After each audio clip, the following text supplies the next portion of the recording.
তুমি অন্তরে, তুমি নয়নে, তুমি জীবনে, তুমি মরণে, ও প্রাণের নবীরে। কথা কোন ঠিক কিনা? আলা ইন্না আউলিয়া আল্লাহ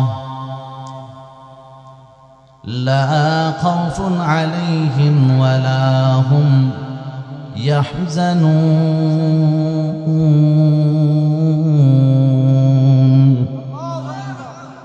এই কালামে জিন্দা কুরআনে হাকিম, হিকমতে ও লা ইয়াজাল সুকু কদিম, জামিউল ইলম ফিল কুরআনে হাকিম, تقاصرت عن وأفهام الرجال। بيرامات আল্লাহ পাক রব্বুল আলামিন সূরা ইউনূসের মধ্যে ডাকতে কয়, যারা আমার ওলি হবে, ওলি বান্দা হবে, যারা আমি আল্লাহর বন্ধু হবে। কার বন্ধু? একটা জবানও বন্ধ রাখবেন না, আওয়াজ দিয়ে বলেন কার বন্ধু? ও মুসলমান ইমানদার, আল্লাহর বন্ধু আমরা হতে চাই কি চাই না? আল্লাহ পাক রব্বুল আলামিন বলে, বান্দা যারা আমি আল্লাহর বন্ধু হবে, লা খাউফুন আলাইহিম ওয়ালা হুম ইয়াহজানুন। সংক্ষিপ্ত সহজ ব্যাখ্যায় যদি আপনাদেরকে বোঝানো হয়, আল্লাহ তাআলা বলেন তাদের কোনো ভয় থাকবে না, দুনিয়া আখিরাতে আমি আল্লাহ তাদের জন্য যথেষ্ট হয়ে যাব। জোরে আওয়াজ দিয়ে বলেন সুবহানাল্লাহ। এ মুসলমান ইমানদার, এরপরে আয়াতে আল্লাহ তাআলা ডাক দিয়ে কয়, ও বান্দা গো, আল্লাযীনা আমানু ওয়া কানু ইয়াত্তাকুন।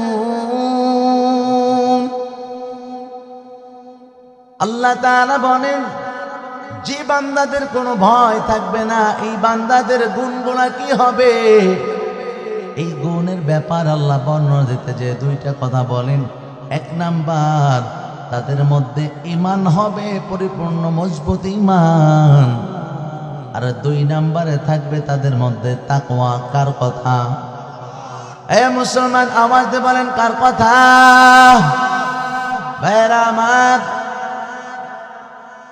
আল্লাহ পাক রব্বুল আলামিন যেই দুইটা গুণের কথা বলেছেন, তাহলে এখান থেকে সহজে বোঝা যায় আল্লাহর বন্ধু হওয়ার জন্য দুইটা গুণ আনতে হবে। কয়টা? এক নাম্বার পরিপূর্ণ ঈমান, দুই নাম্বারে হলো তাকওয়া। পরিপূর্ণ ঈমান, আল্লাহ কেমন ঈমান আমাদেরকে আনতে বলছে? আমিনু কামা আমানান নাস। জোরে বলেন আল্লাহু আকবার। আল্লাহ তাআলা বলেন, সাহাবায়ে ইকরামের মধ্যে যেমন ঈমান ছিল, সাহাবীদের মধ্যে যেমন অটল ঈমান, মজবুত ঈমান, এমন ঈমানদার হয়ে যাও। এই জন্য আমি দেখলাম কবি তার ভাষার মধ্যে বলে, अगर इज्जत से जीना है साहबा जैसे बन जाओ, अगर इज्जत से जीना है साहबा जैसे बन जाओ। দুনিয়ার মধ্যে যদি ইজ্জত পাইতে চাও, সম্মান পাইতে চাও, সাহাবা ইকরামের মতো হয়ে যাও। সাহাবা ইকরাম যেমন ছিল তাদের মতো যদি হয়ে যাও, দুনিয়া আখিরাতে সম্মান বাড়ায়া দিবে কে? ভাইরা আমার, কথা বলতে কষ্ট হচ্ছে, গলার মধ্যে সমস্যা, বুঝতে পারতেছেন। এই জন্য আপনাদের আওয়াজ কমে গেছে। আপনারা একটু আওয়াজ দিয়ে আমাকে সহযোগিতা করতে পারবেন না ইনশাআল্লাহ? নারে তাকবীর, নারে তাকবীর। এ মুসলমান ইমানদার, খেয়াল করুন, দুই নাম্বারে তাকওয়া। ইত্তাকিল্লাহ, আল্লাহকে ভয় করো, আল্লাহকে ভয় করো। মানুষ বলে এই লোকটা বড় তাকওয়াওয়ালা, এই লোকটা বড় পরহেজগার, তাকওয়াওয়ালা। আরে তাকওয়া কারোর গায়ে লেখা থাকে না, তাকওয়া বলা কারোর গায়ের মধ্যে লেখা থাকে না। তাকওয়া হলো এমন জিনিস যেটা অন্তর দিয়ে প্রকাশ করতে হয়, কাজে কর্মে প্রকাশ করতে হয়। কথা কোন ঠিক কিনা? আল্লাহর ভয় যদি সাধারণ আপনাকে বোঝানোর জন্য বলি, আপনি একজন দোকানদার ব্যবসায়ী, ওজনের মধ্যে কম দিবেন না, এটাই আপনার জন্য তাকওয়া। কথা বলেন ঠিক কি ঠিক না? মসজিদের ইমামের দিয়ে যদি তাকায় দেখো, মসজিদের ইমাম তার ডিউটিটাকে যথাযথ পালন করবে, এটাই তাকওয়ার অন্তর্ভুক্ত। কথা কোন ঠিক কিনা? স্কুলের মাস্টারের মধ্যে তাকায় দেখো যুবক, তার থেকে সরকার 8টা ঘন্টা ডিউটি কিনে নিয়েছে, এটা যথাযথ আদায় করা, এটাই তার জন্য তাকওয়ার অন্তর্ভুক্ত। কথা কোন ঠিক কিনা? রোগীকে দুর্বল পাইছে ডাক্তার, গরুর মতো ছাগলের মতো পাড়ায় ধরে জবাই করে টাকা বের না করা, সঠিক চিকিৎসা দেওয়া, ডাক্তারের জন্য এটাই তাকওয়ার অন্তর্ভুক্ত। কথা কোন ঠিক কিনা? ও মুসলমান ইমানদার, যদি তাকায় দেখো কত মাদ্রাসা আছে, মাদ্রাসার মধ্যে টিচিং দেওয়া হয়, কোরআনের তালিম দেওয়া হয়, শিক্ষক সঠিকভাবে ছাত্রদের হক আদায় করা, এটাও তাকওয়ার অন্তর্ভুক্ত। কথা কোন ঠিক কিনা? আর আপনারা যারা আছেন, চলাফেরা সব কিছু আল্লাহর রিজামন্দির মধ্যে চলাম, রাসূলের আদর্শ মাইনা চলার নাম, আপনার চলাফেরায় যেন অন্য কেউ কষ্ট না পায়, সাহাবীদের আদর্শ, রাসূলের আদর্শ গ্রহণ করা, এটাও তাকওয়ার অন্তর্ভুক্ত। কথা কোন ঠিক কিনা? এ মুসলমান ইমানদার, শুধুমাত্র লোক দেখলেই বলি লোকটা বড় তাকওয়াওয়ালা। তাকওয়া কি জিনিস আপনি বুঝেন? জগতের মধ্যে দেখবেন আমাদের মধ্যে মানুষ এমন আছে, দুনিয়ার মধ্যে আল্লাহ যুগে যুগে অনেক নবী রাসূল পাঠাইছে, নবী রাসূল না বিদায় নেওয়ার পর যুগের মধ্যে এই জামানা পর্যন্ত, আমাদের এই পর্যন্ত অনেক বড় বড় হক্কানি আল্লাহ আল্লাহ দুনিয়ার মধ্যে আল্লাহ পাঠাইছে। কথা কোন ঠিক কিনা? দুনিয়ার মধ্যে যদি আল্লাহ বলা, আল্লাহকে আল্লাহ বলা না থাকে, আল্লাহ বলে দুনিয়াটা ধ্বংস করে যাবে, ধ্বংস করে দেওয়া হতো। কারণ আল্লাহকে ডাকনেওয়ালা একজন মানুষ যতদিন থাকবে, আল্লাহ তাআলা দুনিয়াকে ধ্বংস করবে না। জোরে আওয়াজ দেখুন সুবহানাল্লাহ। ভাইরা আমার, অনেক মানুষ এমন আছে, বিভিন্ন সময় বিভিন্ন মানুষ অনেক পীরের কাছে মুরিদ হয়, আছে না নাই? পীরকে উচ্চ আসনে উঠাতে উঠাতে এমন পর্যায়ে নিয়ে যাওয়া হয়, কেমন যেন এমন অবস্থা হয়ে গেছে, আল্লাহ রাসূলের চাইতে উপরে মর্যাদা দিয়ে দেওয়া হয়। এ মুসলমান বলেন, আল্লাহ রাসূলের উপরে মর্যাদা যদি দেওয়া হয়, তার ঈমান আছে না গেছে? জোরে বলেন। জগতের একজন বড় আল্লাহওয়ালার নাম আমরা জানি, আব্দুল কাদের জিলানী। চিনি কিনা? নাম শুনছি কিনা? শুনছি। আব্দুল কাদের জিলানী। আরে হক আল্লাহওয়ালাদেরকে সম্মান করার দরকার আছে, কিন্তু এমন না, সম্মান করতে করতে যেন এমন না হয় রাসূলের উপরে, আল্লাহর উপরে উঠে না যায়। কথা বলেন। আমি একটা সময় তো মুরব্বীদের মুখে শুনছি, আপনারা শুনছেন কিনা জানি না, অনেক মানুষ তো এমন বলছে, আব্দুল কাদের জিলানী রহমাতুল্লাহ আলাইহির নাম বিনা ওযুতে নিলে আগে সের কাটা যাইতো। শুনছেন? মুরব্বীদের মুখে শুনছে আগে সের কাটা যাইতো, এখন সের কাটা যায় না, গায়ের একটা পশম পড়ে যায়। শুনছেন? জোরে বলেন নাউযুবিল্লাহ। একটা আওয়াজ দিয়ে জোরে বলতে হবে নাউযুবিল্লাহ। আব্দুল কাদের জিলানী রহমাতুল্লাহি আলাইহি, ইনি যে একজন হক আল্লাহওয়ালা ছিলেন, এর মধ্যে কোনো সন্দেহ আছে? আছে। আচ্ছা বলেন, আব্দুল কাদের জিলানী রহমাতুল্লাহি আলাইহি কুতুবে একজন কুতুবে রব্বানি ছিলেন। আচ্ছা, ইনি সহ সমস্ত ওলিদেরকে যদি এক পালা ওজন দেওয়া হয়, আল্লাহ রাসূলের একজন সাহাবীর সমান হবে? জোরে বলেন, বুঝে থাকলে বলবেন হবে। সমস্ত সাহাবীদেরকে নিয়ে নবীদেরকে যদি সমস্ত সাহাবীদেরকে এক পালা ওজন দিলে কোন জামানার একজন নবীর সমান হবে? সমস্ত নবী সহ সাহাবীদেরকে যদি ওজন করা হয় আমার আপনার রাসূলের সমান হবে? আল্লাহ রাসূল সহ গোটা জগতের সবাইকে যদি ওজন করা হয় মালিক পর্যন্ত পৌঁছা যাবে? তাহলে দেখেন কিভাবে আমাদের মধ্যে শিরকটা ঢোকায় দেওয়া হবে। আচ্ছা, জীবনে কখনো আপনার মালিকের নাম, আমার মালিকের নাম, সবাই একটু জোরে আওয়াজ দেন আল্লাহ, আরো জোরে আওয়াজ দেন আল্লাহ। আচ্ছা বলেন, এখানে যারা বসে আছি আমাদের সকলের কি ওযু আছে? আছে আছে। আচ্ছা, আল্লাহর নাম নেওয়ার জন্য ওযু থাকতেই হবে এমন কোন শর্ত আছে? ওযু ছাড়াও নেওয়া যায় কিনা?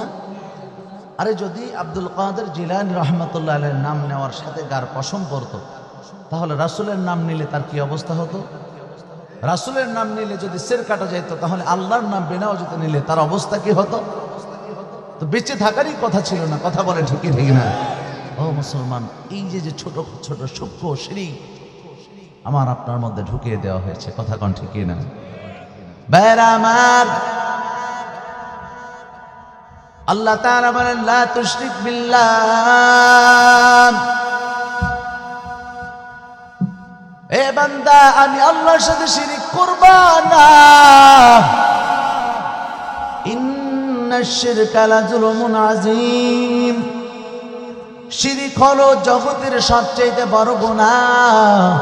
শিরিকের চাইতে বড় গুনার ভয়ঙ্কর গুনাহ পৃথিবীতে আর কিছু নাই। শিরিক বলা হয় যেটা একমাত্র আল্লাহ থেকে সম্ভব।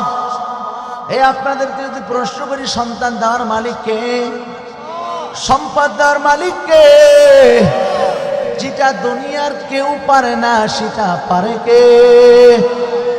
যেটা দুনিয়ার কেউ পারে না পারে আমার আল্লাহ। সুতরাং আল্লাহ তাআলা যেহেতু সবকিছু পারেন, এখন এটাই যদি আমি মনে প্রাণে বিশ্বাস করি, এমন কিছু আহাম্মক মার্কা মুসলমান আছে সন্তান চাওয়ার জন্য বাবার দরবারে যায়, এমন আহাম্মক সমাজে আছে না? না, ইমান থাকলো, ইমান আছে। আর আমি নিজে স্বচোখে দেখেছি, আমি নিজে স্বচোখে দেখেছি। আপনারা যশোর জেলার নাম শুনছেন নি? যশোর জেলা, যশোর, খুলনা নাম শুনছেন না? আমি নিজে স্বচোখে দেখেছি। ওখানে একটা মাদ্রাসা আছে, দাওরা হাদিস পর্যন্ত মাদ্রাসা। মাদ্রাসার পাশেই একজন পীরের মাজার আছে। আমি একাধিক নারীকে এভাবে দেখেছি নিজেদের পেটটা বের করে দিয়ে মাজারের সাথে ঘুষতেছে আর বলতেছে বাবা সন্তান দান করো। নাউজুবিল্লাহ। ও মুসলমান, জবানটা খুলে বলতে হবে নাউজুবিল্লাহ। ভাইরা আমার, তাকওয়াওয়ালা মানুষ আমরা শুধুমাত্র আলেম ওলামার কাছে দোয়া চাই বলে হুজুর দোয়া করবেন আল্লাহ যেন একটা নেককার সন্তান দান করে, আছে না নাই? এই মুসলমান ইমানদার শুধুমাত্র চাওয়ার কারণে নেক সন্তান হয় না। নিজে আগে আমলওয়ালা হও, নিজের মধ্যে পরিবর্তন আনো, নিজের স্ত্রীটাকে পর্দার মধ্যে ঢোকাও, নিজে গুনাহ থেকে বাঁচো, আমলওয়ালা হয়ে যাও, নিজে নামাজি হয়ে যাও। এরপরে আল্লাহর কাছে দোয়া করবা, দেখবা আল্লাহ তাআলা তোমার ঘর থেকে অনেক সন্তান বার করবে। কথা কোন ঠিক না? আব্দুল কাদের জিলানীর বাবা আবু মুসা জঙ্গি আল্লাহর বান্দা, ওনার জামানায় উনি এই তাকওয়াওয়ালা মানুষের অন্তর্ভুক্ত ছিলেন। তিনার জামানার একটা ঘটনা তিনি এমন ভাবে বেরল ভাবে ইতিহাস করেছেন। আবু মুসা জঙ্গি নদীর পার দিয়ে হেঁটে যাওয়ার সময় হঠাৎ করে তাকায় দেখে নদীর মধ্য দিয়ে একটা ফল আসতেছে, আপেল ফল। ফলটাকে দেখার পর বেচারার পেটের মধ্যে বড় ক্ষুধা, ক্ষুধার তাড়নায় এক মুহূর্তে দেরি করে নাই, ফলটাকে উঠায় হাতের মধ্যে নিয়ে খায়া ফেলাইছে। খায়া ফেলানোর পর সাথে সাথে মনের মধ্যে ক্ষুধাটা যখন নিবারণ হয়ে গেছে, নদী থেকে পানি খাইছে, হঠাৎ করে মনের মধ্যে একটা নাড়া দেয়। আল্লাহর বান্দা নিজে নিজে বলে হায় আফসোস, না জানি কার ফলটা আমি না কয়া খায়া ফেললাম। আল্লাহর বান্দার অন্তরে যখন নাড়া দেয়, এক মুহূর্ত দেরি করে না, আল্লাহর বান্দা চলে গেছে। বলে যেই দিক থেকে স্রোত আসে চলো, নিজের মন নিজের সাথে নিজে কথা বলে, এ আবু মুসা চলো, সামনে যায় হয়তো বা ফলওয়ালাকে পায় যাবা। কিছু দূর যাওয়ার পর হঠাৎ করে যখন ফলের বাগান দেখছে, ফলের বাগান দেখার পর ফলের বাগানের কাছে যায় এক কর্মচারী আছে, কর্মচারীকে ডাক দিয়েছে, বলে ভাই আপনি কি বাগানের মালিক? ভাই না। বলেন কি বলবেন? বলে যে আমি ফলের এই বাগানের একটা ফল হয়তো বা নদী দিয়ে ভেসে যাচ্ছিল, খায়া ফেলাইছি, নিজের কাছে নিজে খুব ইতস্ত বোধ করতেছি। আমি একটা বারের জন্য হলো মালিকের কাছে মাপ চাইতে চাই, কারণ আমি দুনিয়ার মধ্যে যদি মাপ চাই নেই আল্লাহ আমাকে মাফ করে দিবে, কিন্তু যদি কিয়ামতের ময়দানে আমার আল্লাহ আমাকে আসামির কাঠগড়ায় দাঁড়ায় দেয়, আমি আবু মুসার কোনো সাহায্যকারী থাকো। ও মুসলমান ইমানদার, এই কথাটা যখন শুনছে বলে ভাই এটা তো আমি মাফ করতে পারি না, আমার তো মালিকের কাছে শুনতে হবে। জোরে কোন আল্লাহু আকবার। মালিকের কাছে চলে গেছে। মালিকও সাধারণ কোনো ব্যক্তি না। মালিকের কাছে যখন খবর যায়, বলে মালিক এমন একজন ব্যক্তি আসছে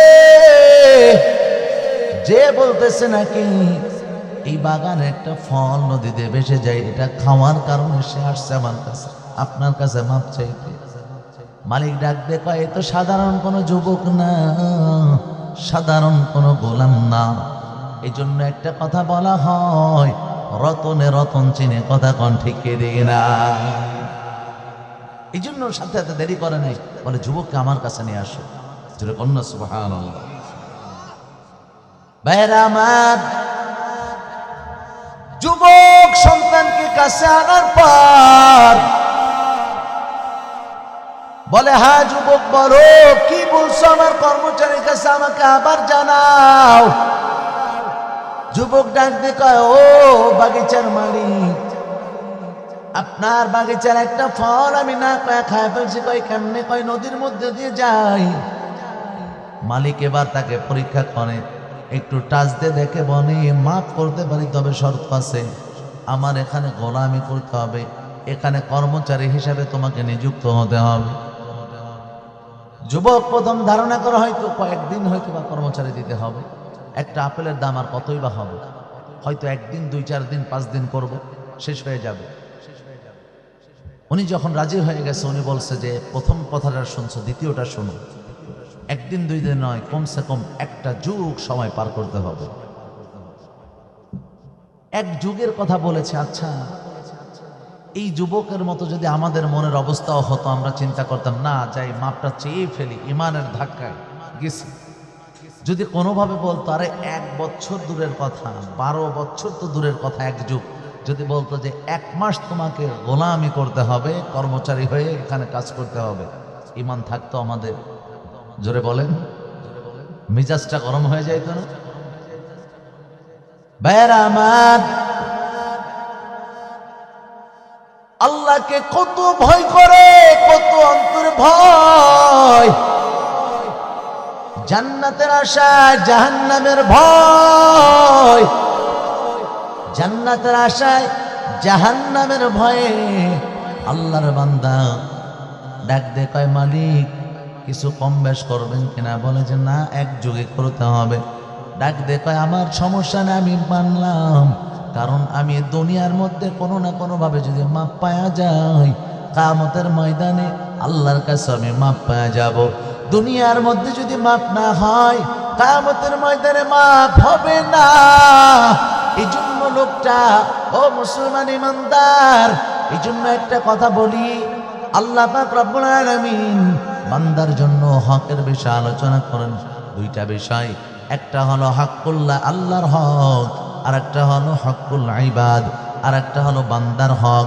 আল্লাহর হক, নামাজ, রোজা, হজ, যাকাত, আমলি যে বিষয়গুলো থাকে, এগুলা যদি আপনি কখনো মাহরুম হয়ে যান, এইগুলা যদি কখনো আপনি ইচ্ছাকৃত ছাড়িয়ে দেন, আল্লাহ চাইলে মাফ করতে পারে, তবে করবে এমন কোনো গ্যারান্টি নাই। আল্লাহ যদি মাফ করে দেয় কোনো কথা নাই, আল্লাহ চাইলে মাফ করে দিতেও পারেন। আল্লাহ পাক রব্বুল আলামিন যদি মাফ করে দেয়, তাহলে তো কোনো কথাই নাই।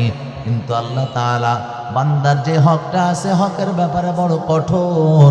আল্লাহ বলেন বান্দার হক আমি আল্লাহ মাফ করতে পারি না, করব না, কারণ এই হকের মালিক হলো অন্য ব্যক্তি, অন্য বান্দা। এই জন্য হকের ব্যাপারে বড় কঠোর হওয়া দরকার। কত মানুষ এমন আছে, কত মা বাবা এমন আছে সন্তানদের প্রতি অনেক সময় জুলুম করে ফেলায়। মা বাবার বিচার দুনিয়ার মধ্যে হয় না।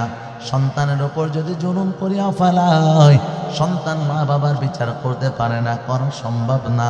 আল্লাহ এই বিধান রাখেন নাই। কিন্তু আপনারা বলেন দুনিয়ার মধ্যে যদি মানুষ পার হয়েও যায়, একটা জায়গায় তাকে ধরা পড়তে হবে। সেই জায়গাটা কার কাছে? মুসলমান জোরে বলেন কার কাছে? কত মা বাবা এমন আছে এক সন্তানকে সমস্ত সম্পদ লিখে দেয়, অন্য সন্তানদেরকে মাহরুম করে ফেলায়। মুসলমান বলেন আমাদের দেশে এমন বাবা আছে না নাই? এটা আমি আগে জানতাম না। এই সফর করতে করতে এ সম্পর্কেও ধারণা হয়েছে। কত মানুষ, এক যুবক কান্না করছে, মাদারীপুরের এক যুবক এসে আমাকে জড়ায় ধরছে, বলে হুজুর একটা বিষয় আপনার কাছে একটু বলবো, হকের বিষয়ে একটু আলোচনা করুন। কি বিষয় ভাই? আমাকে বলতেছে হুজুর আমি মালয়েশিয়াতে 10টা বছর সময় কাটাইছি, দেশের সমস্ত টাকা বাবার কাছে পাঠাইছি, আমার একটা জায়গা দিবে, আমাকে একটা ঘরও করে দিয়েছে বাবা বলছে। তো পরবর্তীতে মনোমালিন্যতা হওয়ার কারণে দেশে যখন আসছি সবাই নারাজ। আমার ঘরটা যেখানে করছে, আমার টোটাল বিল্ডিং সহ ওই জমিটা আমার বাবা আমার বড় ভাইকে লিখে দিয়েছে। মা বাবা এমনও হতে পারে? এই মা বাবার কি আল্লাহর কাছে জবাব দিতে হবে না? হবে। ভাইয়েরা আমার, হকের ব্যাপারে বড় কঠোর হতে হবে, খুব সচেতন হওয়া চাই। হকের ব্যাপারে কখনো কোনো চুইচেরা নাই। সামান্য 1 টাকাও যদি কারোর কাছে ঋণ থেকে আপনি মারা যান, আল্লাহ রাসূলের জন্য যারা ঋণী থাকতেন, যতক্ষণ পর্যন্ত এই ঋণের জিম্মাদারি তাদের গার্জিয়ান না নিতেন, রাসূল জানাজা করতেন না। এই জন্য তাকায় দেখবেন এখনো আছে, যখন লাশটাকে সামনে রাখা হয় ঘোষণা দেয় ব্যক্তিটার কাছে যদি কেউ কিছু পায়া থাকেন আপনজনদের কাছে জানাবেন, তারা পরিশোধ করবে। আসেনি? আছে। হ্যাঁ, এটা ওখান থেকে। মুসলমান ইমানদার, আবু মুসা জঙ্গি আর দেরি করে নাই। 12টা বছর পার হয়ে গেছে, একদিন নয় 2 দিন নয়। 12টা বছর পর যখন বলছে আমাকে এখন রুখসত দিয়ে দেন আমি চলে যাব, 12টা বছর পর যখন রুখসত চাওয়ার পর বলে কেবল একটা শেষ হয়েছে, আরো আছে। শেষ তো একটা, এখনো আরো আছে। আচ্ছা 12 বছর লোকটা ধৈর্য ধারণ করছে, কোনো মতে আমরা যদি পারতামও এরপরে যদি বলতো আরো একটা আছে, ঈমান থাকতো। আল্লাহর বান্দা দেরি করে না, বলেন প্রস্তাব দেয় মেয়ের বাবা, বলে আমার একটা মেয়ে আছে, তবে এই মেয়েটা তোমাকে বিবাহ করতে হবে। এখন মনে মনে যুবক যারা আছে চিন্তা করতেছে তাহলে 12 বছর থেকে তো লাভই হয়েছে। কথা ঠিক না? আরে কথা বলে না কেন? ঠিক না?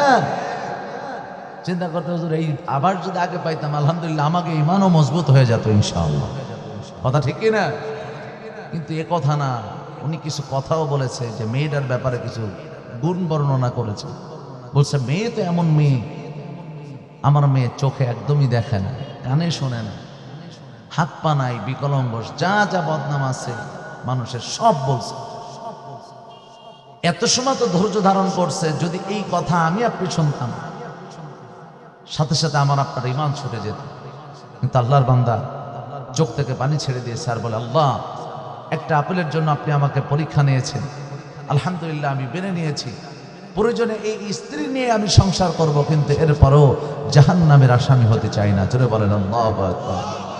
আল্লাহ দুনিয়ার মধ্যে এটা হয়েও যেন শেষ হয়ে যায়, কিয়ামতের ময়দানে যেন আপনার কাট করা আমাকে দাঁড়াতে না হয়। জোরে কোন আল্লাহু আকবার। ভাইরা আমার, আল্লাহর বান্দার সাথে বিবাহ বন্ধন হয়ে যাওয়ার পর রাতের বেলায় যখন চলে যায়, যখন রাতের বেলায় ঢুকছে ঘরের মধ্যে, যখন ঢুকছে দেখার পর তাকায় দেখে শ্বশুরে যা বর্ণনা করছে কোনোটাই মিল খায় নাই। কেমন যেন আকাশের চাঁদ, পূর্ণিমার চাঁদ ঘরের মধ্যে বসে আছে। জোরে কন্যা সুবহানাল্লাহ। যুবক চিন্তা করে শ্বশুর একটা বললেন মিল খায় নাই, বের হয়ে আসবে এমন সময় ডাকতে কয় স্বামী আমার কোথায় যান? কয় আপনার বাবা যা বলছে কোনোটাই তো মিল খায় না। কয় বাবা যা বলছে কোনোটা মিথ্যা বলে নাই, সব সত্য। আমার বাবা বলছে আমি কানে শুনি না, সত্য, কারণ আজ পর্যন্ত কোনো পরপুরুষের কথা আমার কানের মধ্যে ঢোকে নাই। জোরে কোন সুবহানাল্লাহ। এ মুসলমান ইমানদার, তাকায় দেখো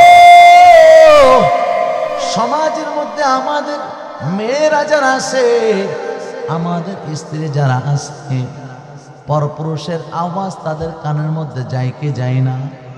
যায়। পরপুরুষের আওয়াজ নারীর জন্য না শোনা এটাও তার পর্দার অন্তর্ভুক্ত।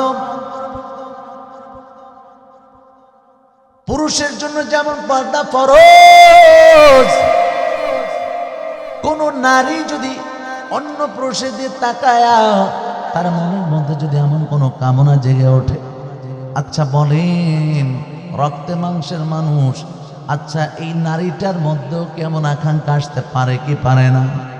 জোরে বলেন না। তার জন্য এটা ফরজ। আল্লাহ তাআলার জন্য কয় ইয়া নিসাআন নবী লাস্তুন্না কাআহাদিন মিনান নিসা ইন ইত্তাকাইতুন্না ফালা তাখদা'না বিল কওল ফায়াতমা'আল্লাযী ফি কলবিহি মারাদুন ওয়া কুলনা কওলাম মা'রুফা। আল্লাহ তাআলা ডাকতে কয় ইয়া নিসাআন নবী, কোরআনের আয়াত যে কোনো অবস্থার উপর খাসভাবে নাজিল হয়েছে, কিন্তু আল্লাহ তাআলার কোরআনের হুকুমটা খাস না, সবার জন্য আওয়াম, সবার জন্য আওয়াম, আমাদের সকলের জন্য মানা বাধ্যতামূলক। আল্লাহ তাআলা ডাকতে কয় নবীগণের স্ত্রী যারা আছো, তোমাদের কণ্ঠটা যেন মলিনভাবে আওয়াজটা বের না হয়। পরপুরুষের সাথে যখন তোমাদের কথা হয়, তোমাদের আওয়াজ যেন দুর্বল না হয়, নরম সুরে না হয়। কারণ পুরুষের অন্তরের যে ব্যাধি আছে এটা বেড়ে যায়। কথা কোন ঠিক কিনা? কার কথা? আর আওয়াজ দিয়ে বলেন কার কথা? আল্লাহ তাআলা বলেন পুরুষের অন্তরের মধ্যে একটা ব্যাধি আছে। এরপরে নারী ডাকতে কয় আমার বাবা বলছে আমার পা নাই, আমার হাত নাই। এটাও সত্য, কারণ আজ পর্যন্ত কখনো আমার এই হাত বা কোনো পরপুরুষের চোখে পড়ে নাই। আল্লাহু আকবার। বাবা বলছে আমি চোখে দেখি নাই, চোখ দিয়ে কখনো কোনো আমি অন্যায় জিনিস দেখি নাই, পরপুরুষের চেহারা কখনো এই দুই চোখের মধ্যে আমি আঁকি না। এ মুসলমান ইমানদার, আজকে আমাদের সমাজের মধ্যে তাকায় দেখো, যদি কখনো ফোনের মধ্যে নিজের স্বামীর সাথে কথা সুন্দর হয় না, আর ফোনের মধ্যে যদি পরপুরুষের কোনো আওয়াজ পায়, সুন্দর করে সালাম দেয়, কথাবার্তায় লিপ্ত হয়ে যায়, এমন নারী আমাদের সমাজে আছে না নাই? আমি কিছুদিন আগে আলোচনা শুনেছিলাম, আল্লামা মামুনুল হক ওনাদের ফ্যামিলির একটা আলোচনা করতেছিলেন, আব্দুল বাসেত খান দামাত বারাকাতুহু। উনি বলতেছিলেন যে আমি যখন ফোন দিয়েছি মামুনুল হক সাহেবের বাসায়, মামুন সাহেবের আম্মা ধরেছে, ওপাশ থেকে সালামের জবাব আর আওয়াজটা এত ধমকির সাথে হচ্ছিল। উনি বলে যে আমি সাথে সাথে কেঁপে উঠছি, যে আম্মাজান তো আমাকে চিনি, তারপর এই আওয়াজে কেন কথা বললেন? উনি পরবর্তীতে বললেন যে আমি পরিপূর্ণভাবে বুঝেছি, কোরআন যদি 100 পালন হয়, শাইখুল হাদিস সাহেবের বাসার মধ্যে পালন হয়েছে। জোরে কোন সুবহানাল্লাহ। আল্লাহ কয়া করনা ফি বুয়ুতিকুন্না ওয়া লা তাবাররাজনা তাবাররুজাল জাহিলিয়াতিল উলা। আল্লাহ কয় বান্দা, নারীদের ব্যাপারে কয় ও বান্দিরা শুনিয়া নাও, তোমরা জাহেলিয়াতের যুগের নারীদের মতো তাবাররুজ করে বাহিরে বের হবা না, বেপরদায় চলবা না। কার কথা? জোরে বলেন কার কথা? এ মুসলমান ইমানদার, যদি আপনাদেরকে ছোট্ট একটা প্রশ্ন করি, বুঝে থাকলে বলবেন। আব্বাজান আদম আলাইহিস সালামের বাম পাজরের হাড় দ্বারা আম্মাজান হাওয়াকে বানানো হয়, ঠিক না? কোরআনের মধ্যে আছে না নাই? আচ্ছা তাই যদি হয়ে থাকে, আচ্ছা হাড়টা কি মানুষের শরীরের বাহিরে না ভিতরে? জোরে কোন? প্রথমে চামড়া, তারপরে গোশত, তারপরে হাড্ডিটা দেওয়া হয়। আরে এখান থেকে তো সহজে বোঝা যায়, নারীদেরকে যদি সম্মানী দেখতে চাও, সমান অধিকারে সম্মান পাওয়া যায় না। নারীদেরকে আব্বাজান আদমের এখান থেকে তাকায়া নারীদেরকে আবারও যদি পর্দায় ঢোকায়া দেয়, নারীদের সম্মান বাড়ায়া দিবে কে? সমান অধিকারে নারীর সম্মান ফিরে আসে না, বরঞ্চ যারা সমান অধিকারের পিছনে দৌড়াইছে আর এটা যারা বাস্তবায়ন করার চেষ্টা করেছে কিন্তু পরিপূর্ণ করতে পারে, যতদিন ক্ষমতা ছিল ততদিন। কথা কোন ঠিক কি ঠিক না? আরে জোরে বলেন ঠিক কি না? সব ক্ষমতার মালিক কে? জোরে বলেন মালিক কে? আসমান কার? জমিন কার? আমরা সকলে কার গোলাম?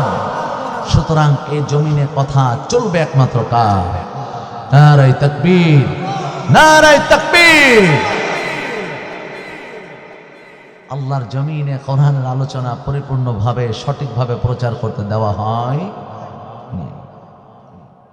এই জন্য জনগণ তো ধরেই নিয়েছিল যে হয়তোবা শেষ না হওয়া পর্যন্ত আমাদের আর হয়তোবা আল্লাহ যদি কখনো ডেকে নেয় তারপরে হয়তো আমরা পরিত্রাণ পাবো। আল্লাহ কয় না, ওয়া মাকারু ওয়া মাকারুল্লাহ ওয়াল্লাহু খায়রুল মাকিরিন।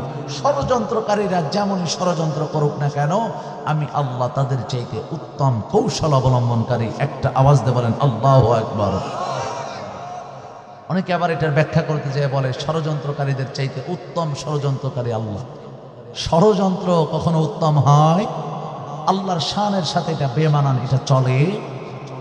উত্তম কৌশল অবলম্বনকারী। ভাইরা আমার, এবার ডাকতে কয়, ও স্বামী আমার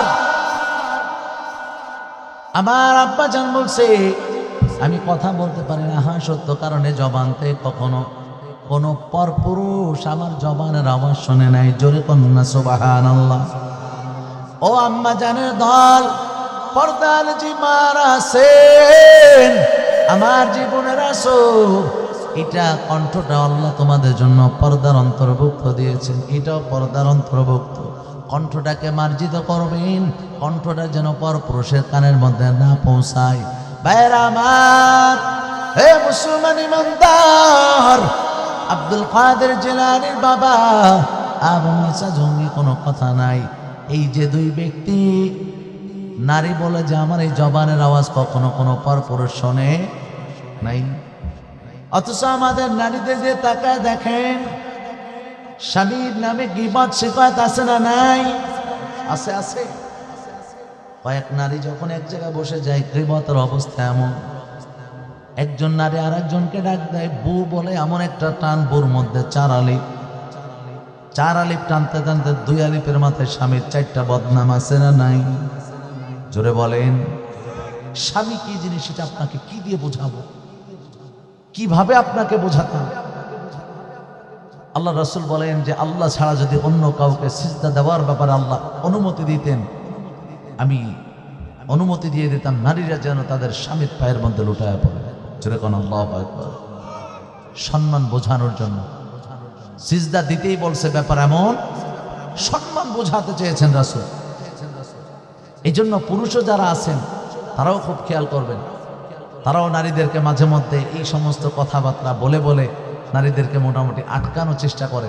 না, একজন নারী আপনার ঘরে এসেছে, এটা আপনার জন্য আমানত। কথা কন ঠিক কি ঠিক না? আপনার মা বাবা এটা আপনার জন্য নেয়ামত। মা বাবাকে মা বাবার মতো বোঝাতে হবে, নিজের স্ত্রীকে স্ত্রীর মতো বোঝাতে হবে। কখনো যেন জুলুম তার উপরে না হয়ে যায়। কিন্তু কি আর জুলুম, বর্তমান জামানায় তো নারী নির্যাতনের চাইতে পুরুষ নির্যাতন সবচাইতে বেশি। কথা কন ঠিক কি ঠিক না? ঠিক, আবার আওয়াজটা একটু বেশি জোরে হয়েছে, মনে হচ্ছে এই কেসেমের লোকটা এখানে একটু বেশি আছে। কথা ঠিক নেই? এই আওয়াজটা জোরে দিচ্ছেন, বাড়ির লোকজন জানেন না আপনারা এখানে আসছেন? বাড়ি যাওয়ার পর যদি জিজ্ঞাসা করা যে ওখানে জোরে আওয়াজ হলো কারণটা কি বলবেন? বলবেন সবাই বলছিল, খালি আমি বলিনি। এই কথা বলবেন? বাদশা বলছে যে আমি সহ, বাদশা বলতেছে যে আমি সহ আমার প্রজাদের মধ্যে যারা আছো, বউয়ের কথায় যাদের সংসার চলে, আমি সহ সবাই এক পাশে আছো, আর যাদের সংসারটা শুধুমাত্র বিটা মানুষের কথায় চলে তারা এক পাশে থাকে। একজন মন্ত্রী বামে দাঁড়ায় গেছে আর বাকি সব ডাইনে চলে আসছে। এখন আসার পরে রাজা তো খুব প্রশংসা করতেছে, মাশাআল্লাহ, আমার এই পুরো রাজ্যের মধ্যে একজন পুরুষ পাওয়া গেছে, আলহামদুলিল্লাহ, একজন কি পুরুষ পাওয়া গেছে। এখন জিজ্ঞাসা করছে, তাহলে তো তোমার কথা অনুযায়ী সংসার চলে? কই সংসার চলে কিনা এটা জানি না, তবে আমার বউ আমাকে বলছে সবাই যেদিক যাবে সেদিক তুমি যাবা না, সবাই যেদিক যাবে সেদিক তুমি যাবা। বউর জন্য তাবিজ আনতে গেছে যে বউরে মোটামুটি লাইনে আনা যায় কিনা। কবিরাজের বাড়ি থেকে ফিরে চলে আসছে, এসে এবার স্ত্রী বলতেছে কই গেছিলাম? বলে যে আমি তাবিজ আনতে গেছিলাম। কই কার জন্য? কই তুমি আমার কথা ঠিক মতো শোনো না, যাতে আমার অনুকরণ করো, আমার বাধ্য হয়ে যায় ওই জন্য। কই তাবিজ দাও। কই দুঃখিত, আমি তাবিজ আনতে পারিনি। কই কেন? কই কবিরাজের বাড়িতে যেয়ে দেখলাম কবিরাজ নিজে বসে বসে থালাবাটি মাজতেছে। কবিরাজের তাবিজে যদি কাজ হইতো তাহলে কবিরাজই তো আগে তার বউরে বশ করে ফেলতো। কথা কন ঠিক কিনা? আরে জোরে বলেন ঠিক কিনা? হ্যাঁ, আজকে প্রত্যেকটা পরিবার কেমন যেন ছোটখাটো একটা জাহান্নাম হয়ে গেছে। কারণ আপনার পরিবারের মধ্যে নামাজ নাই, আপনার পরিবারের মধ্যে পর্দা নাই, পরিবারের মধ্যে কোরআন তেলাওয়াতের আওয়াজ নাই, আপনি এটা তাদেরকে মানাতে পারেন নাই। এই জন্য আপনার পরিবারটা আজকে অশান্তিতে অশান্তিতে ভরে গেছে। প্রত্যেকটা পরিবার অশান্তিতে ভরে গিয়েছে। আল্লাহ সকলকে হেফাজত করুক। জোরে বলেন আমিন, আরো জোরে বলেন আমিন। ভাইরা আমার, আপনাদের এলাকার সন্তান হাফেজ মাওলানা মুসাল্লাম হোসেন, তার থেকে যতটুকু শুনলাম এই এলাকার মধ্যে আল্লাহ অনেক আলেম সন্তান দিয়েছে, আপনাদেরকে হাফেজ দিয়েছেন। কথা কোন ঠিক কিনা? এই এলাকার মানুষের জন্য এটা একটা নিয়ামত, আপনাদের জন্য আল্লাহর পক্ষ থেকে একটা রহমত। কত গ্রাম এমন আছে, আরে আমি নিজেই তো জানি, বাটি চালান দিলেও একটা আলেম খুঁজে পাওয়া যায় না। নাই, আজ থেকে প্রায় 20 বছর আগে, 40 বছর তো দূরের কথা, 20 থেকে 25 বছর আগেও আমাদের এলাকার মধ্যে কোনো আলেম ছিল না, কোনো আলেম পাওয়া যায় নাই। সর্বপ্রথম আলেম আমাদের এলাকার মধ্যে আমার বাবা প্রথম আলেম। তার হাত ধরে বর্তমান আমাদের ফ্যামিলিতে প্রায় 15 জনের মতো আলেম আছে। এটাই দেখে আশপাশে আর চোখে পড়েন। কত এলাকা এমন আছে, এই এলাকার জন্য এটা নিয়ামত। ওই মার কপাল বড় ভালো, যেই মার সন্তানটা জামানার আলেম। কথা কোন ঠিক কি ঠিক না? ওই বাবার কপালটা বড় ভালো, যেই বাবার সন্তানটা হাজার হাজার মানুষের ইমামতি করে। ওই বাবার কপালটা বড় ভালো, যেই বাবার সন্তানটা রমজানের খতমে তারাবির মধ্যে হাজার হাজার মানুষের ইমাম হয়ে খতমে তারাবির তেলাওয়াত করে। কথা বলেন ঠিক কি না? ওরে নবীর উম্মতের দল, আব্দুল কাদের জিলানী তো আর এমনি এমনি হয়ে যায় না। মা বাবা যেমন, গাছের ফলটা তেমনই হবে। কথা কন ঠিক কি না? মা বাবা যেমন, সন্তানই তেমনই হয়। তবে যদি কখনো মিস্টেক হয়ে যায়, এটা দুই একটা, এটা উদাহরণস্বরূপ। কিন্তু মা বাবা এলোমেলো চলে, মা বাবা বেপরদায় চলে, দুজনের মধ্যে হায়া লজ্জা নাই। আর সন্তান জামানার একজন ওলি হবে, এটা মেনে নেওয়া যায়? সম্ভব না। ভাইরা আমার, এই জন্য প্রত্যেক আজ থেকে নিজের পরিবারের মধ্যে পরিপূর্ণ দিন ঢোকানোর চেষ্টা করেন, পরিপূর্ণভাবে দিনের ওপর চলার চেষ্টা করেন। পরিবারটাকে ছোটখাটো জান্নাত বানায় দিবে কে? আল্লাহ তাআলা বলেন দুইটা গুণ এক নাম্বার ঈমান, দুই নাম্বার আল্লাহ বলেন তাকওয়া। নিজেদের মধ্যে তাকওয়ার গুণ অর্জন করো। কার কথা?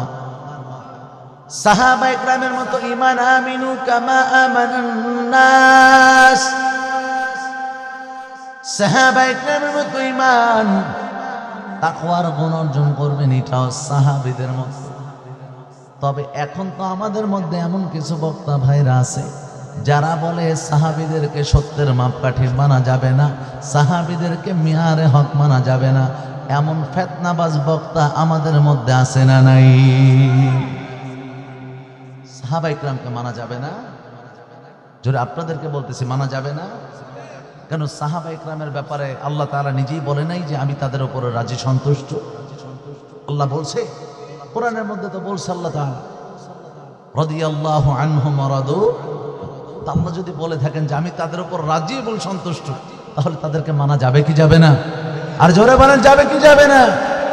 আরে আমি বললাম সাহাবীদেরকে মিসাল উদাহরণস্বরূপ বললাম, আমি বললাম সাহাবা ইকরাম সত্যের মাপকাঠি না, সাহাবা ইকরাম মানা যাবে না। আচ্ছা, তাহলে আমি কোন সত্যের মাপকাঠি যে আমার কথা মানতে হবে? কথা বলেন ঠিক কিনা? আমি এখানে বসে বসে এই লেকচারটা দিলাম সাহাবা ইকরামকে মানা যাবে না, তাহলে জনগণ আমাকে কেন মানবে? আমিও তো ধোঁকাবাজ হতে পারি। কথা বলেন ঠিক কিনা? আমি এখানে বসে সাহাবা ইকরামকে নিয়ে কথা বলবো, এই জন্য বলি কথা বলতে বলতে পণ্ডিতি করতে করতে এমন কোথাও হাত দিবেন না যে আল্লাহ হতে পারে এই সম্মানের আসন থেকে এক মুহূর্তে লাথি মেরে ফেলে দিতে পারে। কথা বলেন ঠিক কি ঠিক না? এই জন্য জবানের মধ্যে লাগাম দিতে হবে। কথা বলেন ঠিক কিনা? সাহাবা ইকরামকে নিয়ে কথা বলবেন না, কারণ সাহাবা ইকরাম, আল্লাহ রাসূল বলেন আসহাবিকান নুজুম, আমার এক একজন সাহাবী আকাশের তারার সমান। তোমরা যাকে অনুসরণ করবা হিদায়াত প্রাপ্ত হয়ে যাবে। জোরে বলেন আল্লাহু আকবার। ভাইরা আমার, আল্লাহ পাক রব্বুল আলামিন এমন একজন দামি নবী আমাদেরকে দিয়েছেন, পয়গম্বর। নবীর ব্যাপারে আল্লাহ তাআলা একদিকে কয় লাকাদ কানা লাকুম ফি রাসূলিল্লাহি উসওয়াতুন হাসানাহ। এমন একজন নবী তোমাদেরকে দিলাম, আল্লাহ নিজেই বলেন নবীর চাইতে শ্রেষ্ঠ আদর্শওয়ালা পৃথিবীতে আর কেউ নাই। কার কথা? জোরে কম। ও যুবক সন্তান, ও পাদার মাগো, রাসূলের চাইতে শ্রেষ্ঠ আদর্শওয়ালা কেউ নাই।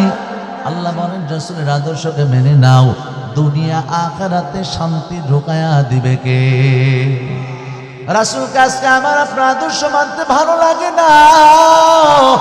আজকে আমি আপনি আদর্শ বানালাম অনেক সিনেমার নায়ক নায়িকাকে, গায়ক গায়িকাকে, অনেক খেলোয়াড়কে আজকে তোমার আদর্শ বানাইলে। আল্লাহ রাসূল বলেন মান তাশাব্বাহা বিকওমিন ফাহুয়া মিনহুম। যেই কওমের সাথে যার সম্পর্ক, যে কওমের সাথে যার তাশাব্বাহ, অর্থাৎ যার সাথে যার মানে শারীরিক সৌরত সিরাত যার সাথে মিলে যাবে, আচার ব্যবহার উঠা বসা যাদের সাথে মিলে যায়, আল্লাহ রাসূল বলেন কিয়ামতের ময়দানে তার সাথে তার হাসর নাসর হবে।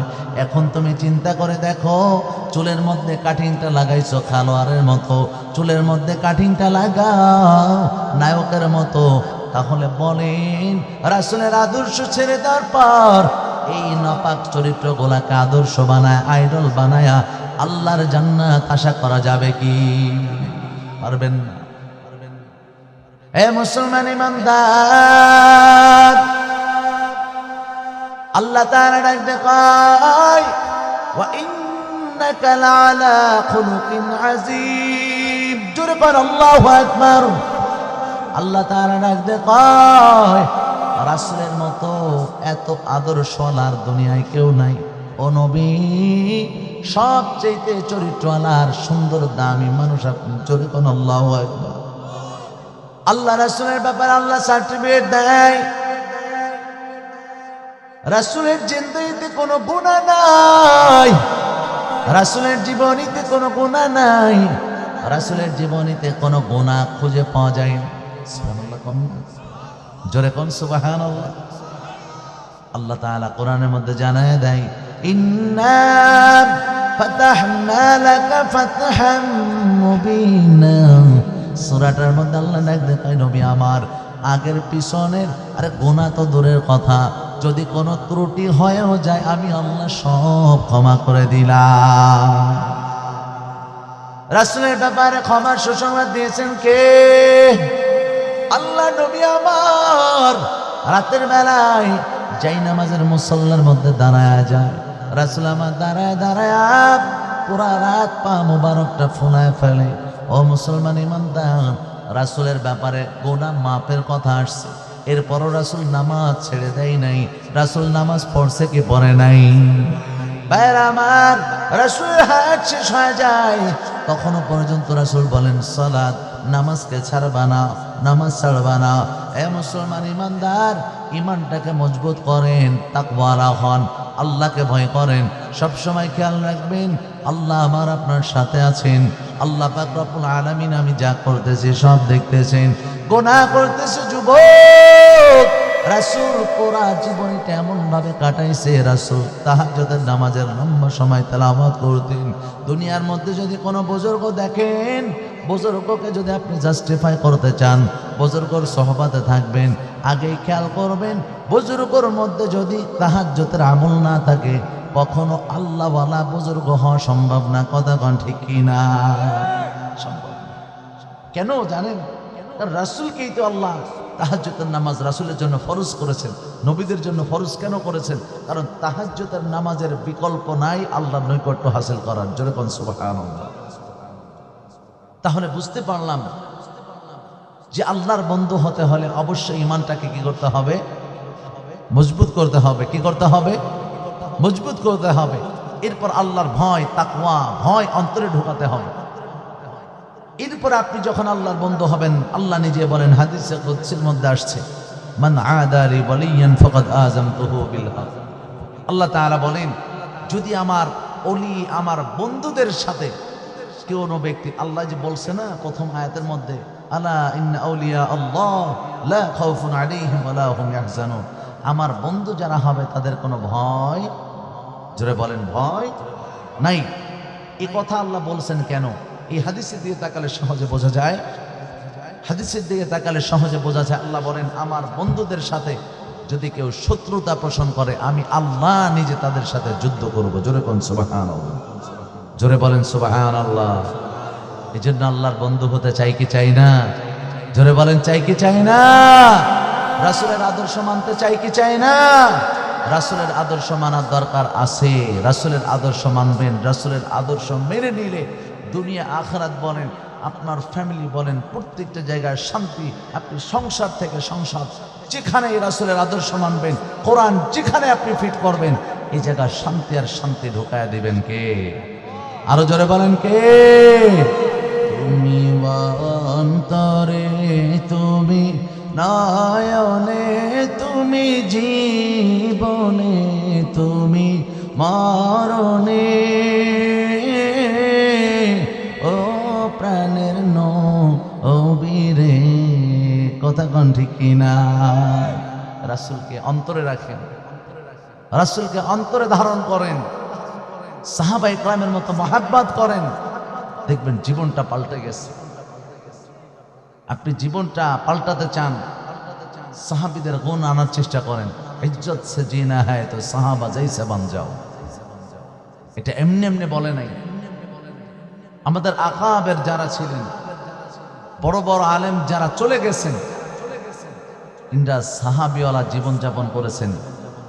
বুজুর্গানে দিন যারা যারা আল্লাহর খাঁটি বন্ধু হয়, আমরা আমাদেরকে যদি বলা হয় যে আল্লাহর বন্ধু হতে চাও, আর পাশে আপনাকে যদি সাপোজ 1 লাখ টাকা দেওয়া হয়, আপনি টাকাটাকেই বেছে নেবেন আগে। কথা কোন ঠিক কিনা? আর যদি এই টাকাটার পরিমাণ হয় 1 কোটি, আপনি বলবেন কোনো কথাই নেই, তাকওয়া পরে যাবে, ঈমান পরে যাবে। আমাদের হালাত এমন, সামান্য রাস্তার মধ্যে যদি সামান্য টাকাও পড়তে দেখি, ঈমান ধরে রাখতে পারি না, আটকাতে পারি না, সাথে সাথে টাকাটা তুলে নেই। আছে না নাই? তাহলে এটার ক্ষেত্রে যদি এটা হয়, বড় অর্থের ব্যাপারে কি হয়ে দাঁড়াবে? এই জন্য আকাবের যারা ছিলেন তাদের কাছে বলেন, আরে আমার পুরা আমার মালিকই তো আমার, সুতরাং দুনিয়ার কোনো অর্থের আমার প্রয়োজন কারণ এই অর্থওয়ালাদেরকে অর্থ দেনেওয়ালাকে, মালিককে। সুতরাং আল্লাহকে, মূল মালিককেই যদি আমি পেয়ে যাই, তাহলে দুনিয়ার আর কোনো প্রয়োজন নাই। ভাইরা আমার, আল্লাহ পাক রব্বুল আলামিন রাসূলকে আমাদের জন্য আইডল বানায় দিয়েছে। রাসূলের সাহাবী উমর, রাসূলের এত ঘনিষ্ঠ সাহাবী আর এত কাছের একজন বন্ধু আবু বকরের পরাপরি উমরের কথা চলে আসে। আল্লাহ রাসূল দুজনকে দুই হাত ধরে মিম্বারের পাশে দাঁড়ায়, সাহাবায়ে কেরামকে কয় কেমন লাগে? সাহাবায়ে কেরাম সাথে সাথে বলে, ও নবী, বড় চমৎকার দেখায়। আল্লাহ রাসূল বলেন, জান্নাতে আমি আমার এই দুই সাথীকে এভাবে হাত ধরে উঠব। জোরে কোন সুবহানাল্লাহ। ওমরের ব্যাপার আল্লাহ রাসূল কয়, লাউ কানা বাদি নাবিয়্যান লাকানা উমর। উমরের মধ্যে এমন গুণ পাওয়া যায়। উমর, এই উমর তো সেই উমর রাসূলের মাথা আনার জন্য আসছে, কিন্তু রাসূলের আদর্শ দেখার পর এমন হালাত আর এমন অবস্থা হয়ে গেছে। উমর ডাক দিয়ে কয়, আরে আমি মাথা নিতে আসছি, আর এখন আমার নিজের মাথা আল্লাহ রাসূলের সামনে দিয়ে দিলাম। জোরে কন্যা সুবহানাল্লাহ। আল্লাহ নবী বলেন, আমার পরে আর কোনো নবী আসবে না, কিন্তু যদি কোনো নবী আসার মতো এমন যোগ্যতাওয়ালা কোনো মানুষ থাকে, এমন একজন যোগ্যতাওয়ালা মানুষ হলো আমার সাহাবী ওমর। লাউ কানা বাদি নাবিয়্যান লাকানা উমর। কারণ ওমরের মনের চাহাত অনুযায়ী আল্লাহ পাক রব্বুল আলামিন কোরআনের মধ্যে একটা নয় একাধিক আয়াত আল্লাহ ওমরের মনের চাহাত অনুযায়ী কোরআনের মধ্যে আয়াত নাজিল হয়েছে। জোরে কোন সুবহানাল্লাহ। একজন সাহাবী, ওনার মনের মধ্যে ইচ্ছা করছে, রাসূলকে বলে, ইয়া রাসূলুল্লাহ, আল্লাহ তাআলা কি মদের ব্যাপারে কোনো নিষেধের ব্যাপারে কোনো আয়াত নাজিল করছেন? রাসূল মুস্কে হাসলেন, ওমর, তুমি যেহেতু বলেছো, হয়তোবা খুব শীঘ্রই আল্লাহ আয়াত নাজিল করে দিবেন। জোরে কোন সুবহানাল্লাহ। ওমর এসে বলে, ইয়া রাসূলুল্লাহ, আপনি যখন আলোচনা করেন, মহিলা সাহাবীরাও বসে, অনেক পুরুষ সাহাবীরাও আছে, পরিপূর্ণ ইমানদার যারা তারা তো আছেই, কিন্তু কিছু কিছু সাহাবী যারা নতুন ইসলামের মধ্যে ঢুকেছে, নতুন মুসলমান হয়েছে, পরিপূর্ণ ঈমান এখনো মজবুত হয় নাই, এমন মানুষ ছিল কি না? ছিল। রাসূল, তারা তো নারীদের দিকে চোখ চলে যায়, আল্লাহ তাআলা কি এই দুই পুরুষ এবং নারীর মধ্যে আলাদা করে দেওয়ার ব্যাপারে কোনো আয়াত নাজিল করেছেন? আল্লাহ রাসূল বললেন, ওমর, তুমি যেহেতু বলেছো, আল্লাহ অতি সত্বর আয়াত নাজিল করে দিবেন। জোরে কোন সুবহানাল্লাহ।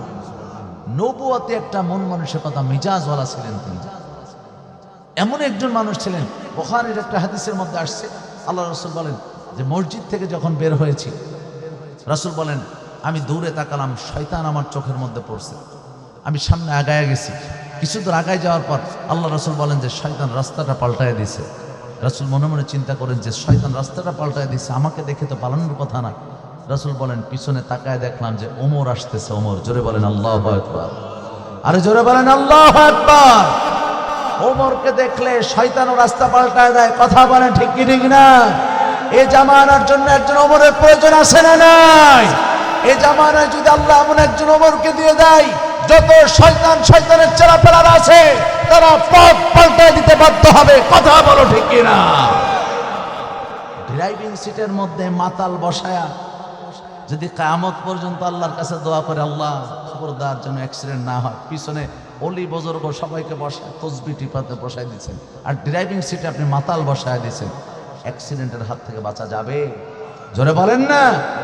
এই জন্য সমাজের ড্রাইভার যারা আছে, রাষ্ট্রের ড্রাইভার যারা আছে, আগে তাদেরকে পরিবর্তন করতে হবে। কথা বলেন ঠিক কি ঠিক না? গোটা জগৎ পাল্টে যাবে ইনশাআল্লাহ। কথা বলেন ঠিক কি না? আমরা দেখতে পাচ্ছি খুব স্বল্প সময়ের মধ্যে এদেশটা আলেম ওলামার দেশ হবে। কথা বলেন ঠিক কি না? এদেশটা কোরআন হাদিসের দেশ হবে। কথা বলো ঠিক কি না? এদেশটা সেদিন আর বেশি দূরে নয়, যেদিন পুরা দেশটা, এই দেশ থেকে ইনশাআল্লাহ কালিমার ঝান্ডা উঠবে তো উঠবে, এই কালিমাটা সারা বিশ্বের মধ্যে পৌঁছে যাবে ইনশাআল্লাহ। আল্লাহ কবুল করুন। জোরে বলেন আমিন। ইতিমধ্যেই কিছু কিছু মাদ্রাসায় যেমন খুশি তেমন সাজক অনুষ্ঠান করছে। কিছু কিছু বাচ্চারা কালো পতাকা হাতে নিছে, কালো পতাকার মধ্যে লা ইলাহা ইল্লাল্লাহ লেখা। এই লেখা দেখে ইন্ডিয়ার দাদা বাবুদের ঘুম হারাম হয়ে গেছে। সুবহানাল্লাহ কোন আর জোরে কোন না সুবহানাল্লাহ। কারণ কালো কাপড় দেখলে ওরা সবচেয়ে বেশি ভয় পায়, কারণ কালো কাপড়, কালো দল আসবে ইমাম মাহাদির দল। জোরে কোন আল্লাহু আকবার। এই কাপড় দেখলে ওদের পায়খানা পেশাব হয়ে যায়। জোরে কোন আল্লাহু আকবার। এই হলো হালাত, এই হলো তাদের অবস্থা, এই হলো তাদের শক্তি আর পাওয়ার। এই অবস্থায় আবার তারা বলে যে আমাদের বাংলাদেশ নাকি দখল করবে। এটা হাস্যকর কথা, কন ঠিক কিনা? জোরে বলেন ঠিক কিনা? এই জন্য বলি ইন্ডিয়ার দাদা বাবুরা যারা আছেন মোস্ট ওয়েলকাম। মাথাটা ঢুকায় দেখেন, পালানোর পথ পাবেন না ইনশাআল্লাহ। কথা বলেন ঠিক কিনা? যে মুসলমান ৩১৩ জন মুজাহিদ হাজার কাফেরের মোকাবেলায় বিজয় আনতে পারে, এই মুসলমান তো ওই মুজাহিদদের উত্তরসূরি। কথা বলেন ঠিক কিনা? সুতরাং মুসলমানদের ইতিহাস তারা জানে না। মুসলমান যদি আপনাদেরকে প্রশ্ন করি, যে কোনো মুহূর্তে রাসূল বলেছেন গাজওয়ায়ে হিন্দ হবে, এবং গাজওয়ায়ে হিন্দে জিহাদটা কোরআনের সমর্থন করে, কিন্তু সন্ত্রাসবাদ কোরআন পছন্দ করে। জিহাদ এটা করা ফরজ, কিন্তু সন্ত্রাসবাদ এটা অবৈধ, এবং এটা আল্লাহর কাছেও কি অপছন্দজনক। এখন জিহাদটাকে অনেক সময় জঙ্গি বানায় দিছে। জিহাদ হলো কেন? সন্ত্রাসবাদ দমন করার জন্য জিহাদ দরকার আছে না নাই? জোরে বলেন আছে না নাই? মাদক বন্ধ করার জন্য জিহাদের দরকার আছে না নাই? সুতরাং এ দেশের মধ্যে ইসলামী হুকুমত কায়েম করার জন্য শরীরের সমস্ত রক্তবিন্দু যদি ঢেলে দিতে হয়, তৈরি আছেন তো ইনশাআল্লাহ? লিল্লাহি তাকবীর।